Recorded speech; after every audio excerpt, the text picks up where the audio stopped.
Muling binigyang diin ni Senador Bam Aquino sa pagdinig ng Senate Blue Ribbon Committee ang mga anomalya sa flood control projects. Kaugnay nito, hinimok niya ang mga ahensya ng pamahalaan na agarang resolbahin ang mga ito.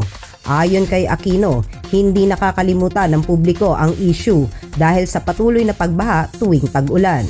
Hindi po nakakalimutan yung flood control. Dahil meron pong magpapaalala sa atin ng flood control, yung panahon, pag bumabaha na po sa buong kapuluan natin, maalala ng tao itong issue na ito. At iisipin nila, meron bang nangyari? Kaya nanawagan siya sa DOJ, NBI at Ombudsman na pabilisin ang kanilang mga investigasyon dahil malapit na anyang mag-isang taon mula nang banggitin ng Pangulo ang usaping ito sa SONA. Kaya dapat nang mapanagot ang mga pangunahing personalidad kung may sapat na ebidensya laban sa kanila. Mag-iisang taon na po yan. Next month na po yan.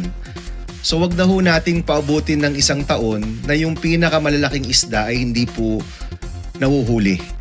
At sana po gawin natin yan na wala ho tayong kinikilingan, we follow the law, we follow where the evidence leads us, at gawin ho natin yung nararapat. Mahalaga po na seryosohin po natin ito, isa po ito sa pinakamalaking nakawan sa buong kasaysayan ng ating bansa.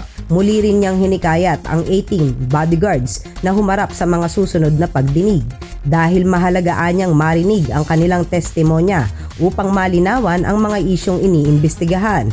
Sa huli, sinabi ni Aquino na dapat pairali ng batas ng patas para sa lahat. Marami po tayong tanong at yung mga tanong ho natin ay para sa 18 bodyguards na hinihikayat pa rin po nating mag-attend dito po sa ating meeting. Eventually, magiging hearing po ito and under oath, mapag-uusapan yung kanilang sinasabi, no? At malalaman natin yung katotohanan.